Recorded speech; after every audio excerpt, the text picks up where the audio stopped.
kutoa elimu kwa wananchi ili waendelee kuilinda miradi hii. Lakini kikubwa ambacho naweza kusisitiza kwa wananchi wote ni kuendelea kudumisha mazingira ya amani na utulivu, kwa sababu tuko hapa kwa sababu nchi yetu ina amani. Tumejenga mradi huu kwa sababu nchi yetu ina amani na utulivu. Kwa hiyo ni vema sasa kutoa elimu hii kama ambavyo wameongea wenzangu, kutengeneza mazingira ya kila Mtanzania popote alipo, kwa mradi wowote ambao upo aendelee kuutunza, kwa sababu ni rasilimali, ni za kwetu wenyewe, lakini ni kwa niaba ya vizazi vyetu vijavyo, kwa sababu imerahisisha, imefungua uchumi. Japo wamesema kwamba kuna changamoto za baadhi ya wakazi kuona kwamba kuna uchumi labda umeshuka, lakini sisi tunasema wakikaa na kutathmini utaona kwamba imewaongezea uchumi zaidi, kwa namna ambavyo miundombinu hii ya daraja imeweza kufanyika kwa wakati wake. Lakini vile vile tunaendelea kutukumbusha sisi kama vyama vya siasa kuweka itikadi zetu pembeni panapokuwa na masuala ya msingi kama haya na kuwa wamoja. Shukrani za kipekee kwa Mheshimiwa Rais wa Jamhuri ya Muungano wa Tanzania awamu ya 6 Daktari Samia Suluhu kwa kuendeleza miradi yote ambayo iliachwa na marehemu John Pombe Magufuli. Kwa hiyo hii ni dhamira na utashi ambao wameuonyesha. Angeweza akaendeleza akaanzisha vyanzo vyake vingine, lakini ameona hapana, kama walikuwa wamoja basi waendelee kuonyesha Watanzania walikuwa wamoja na wameweza kufanikisha katika yale yote ambayo walifikiria. Sisi vyama 13 hamjawahi kutuona tunakunywa juisi ya Ikulu. Lakini hawa wanaosema wao ni wapinzani ndio kila siku wako Ikulu wanagonga na juisi. Lakini wao ndio walianza kuambiana fulani kalamba asali. Wao wanaambizana. Na sisi tukaanza kuuliza huo mzinga uko wapi? Wakatuambia na fulani naye kalamba asali, na wakaadhibiana kwenye chaguzi zao kwa kashifa ya kulamba asali. Lakini hata ukienda kwenye social media, ukigoogle utawaona walamba asali wamekaa na rais Ikulu. Lakini ushahidi mwingine, wale walamba asali, hivi mliwahi kuona mtu kahama kwenye kile chama akaja kwenye chama chetu? Ila wakitoka kile chama wanakwenda CCM kwa sababu ndio nyumbani kwao. Hawajatoka CCM wakaja DP, NLP au TLP au Makini au kwenda Makini. Sisi tumesema siasa zetu ni za kizalendo, hatuna nchi nyingine. Kwa kweli tutasema kwamba hii ni kweli, lakini mbaya tutasema tumewahi sisi kupinga sheria ya msajili, sawa, na ikarudi bungeni kaenda kajadiliwa, tukakutana tukajadiliana. Sasa kama jambo limekuja vizuri tukajiridhisha, kwa nini tupinge? Mfano juzi tume imetoa ripoti yake, si ndio?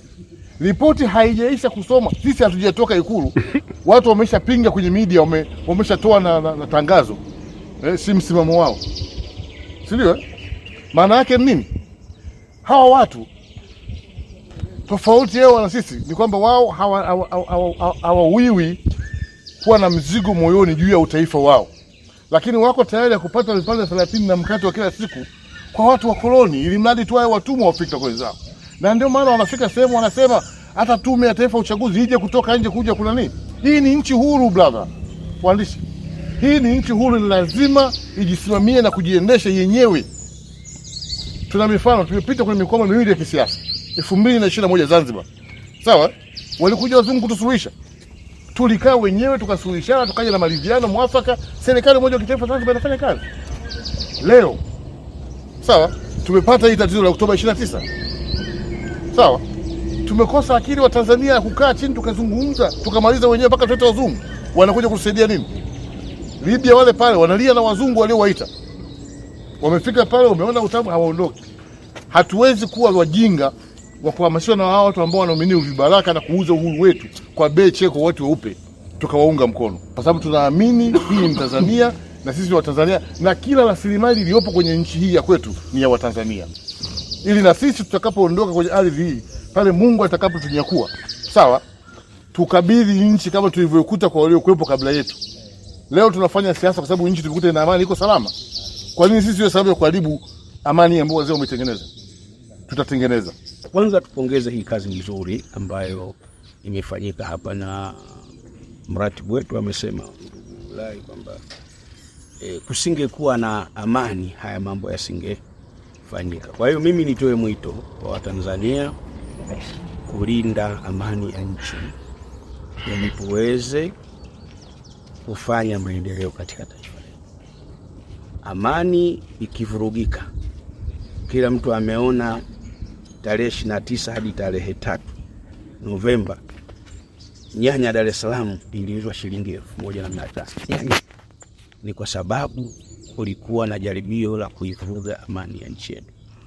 Kwa hiyo nitoe wito kwa Watanzania wote, tena bila kumung'unya maneno, swala la amani na utulivu ni swala la lazima wa Watanzania wawajibike nalo. Nitoe mwito kwa viongozi wa dini wawe chanzo cha kuliweka taifa pamoja. Maneno ambayo wanayatoa katika nyumba za ibada, maneno wanayatoa kwa kukutana na vyombo vya habari hayana afya na hili taifa, kwa sababu wale, mkumbuke, wanasikilizwa, wana waumini, wana wafuasi. Kama wanaonyesha ukinzani katika kuliweka taifa pamoja, tutakuwa na safari ndefu sana. Kwa hiyo nitoe mwito kwa viongozi wa dini wawe na kauli za kuwasogeza Watanzania pamoja ili tuweze kufanya kazi. La mwisho kwa wanasiasa, hii kazi imefanywa na mwanasiasa mwenzetu ndani ya serikali.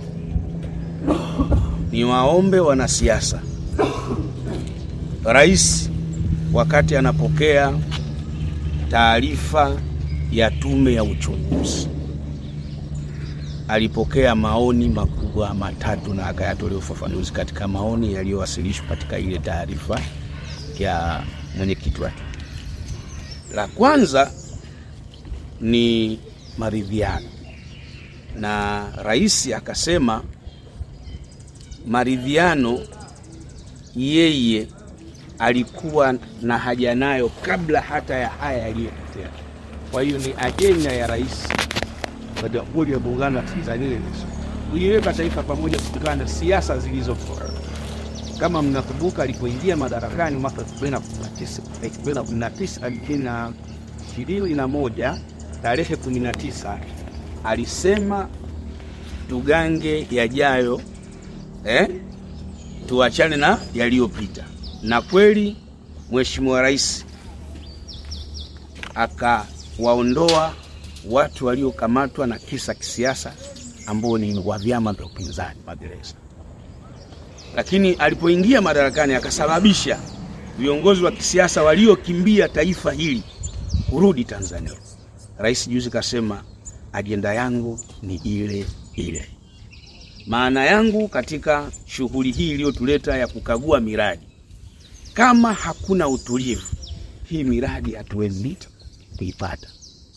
Itoe mwito kwa viongozi wa dini, kwa wanasiasa, twendeni katika meza ya maridhiano tukazungumze ili tuweze kuliponya taifa, kwa sababu rais ambaye ndio mwenye mamlaka yuko tayari kutusikiliza zile ajenda ambazo zitatufanya taifa liwe pamoja. Kwa hiyo niwaombe Chadema waachane na siasa ambazo zinakwenda kuipeleka nchi kwenye machafuko. Nimewasikia juzi wanatangaza maandamano, wanasema mwenyekiti wao asipotolewa wataanzisha maandamano nchi nzima. Mimi niwaombe Chadema, wao ni wanasiasa, wanahitaji kutafuta dola waiongoze. Niwakumbushe, dola inaongozwa kwa mujibu wa sheria na taratibu. Mwenyekiti wao amekamatwa, yuko mahakamani. Tuipe nafasi mahakama iweze kusimamia taratibu na sheria. Kama ana makosa atatiwa hatiani na mahakama, kama hana makosa ataachiwa na mahakama.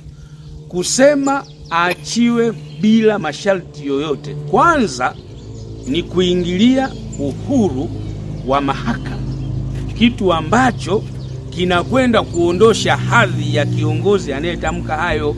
Watu wa Mwanza waelewe kwamba hii ni mali yao.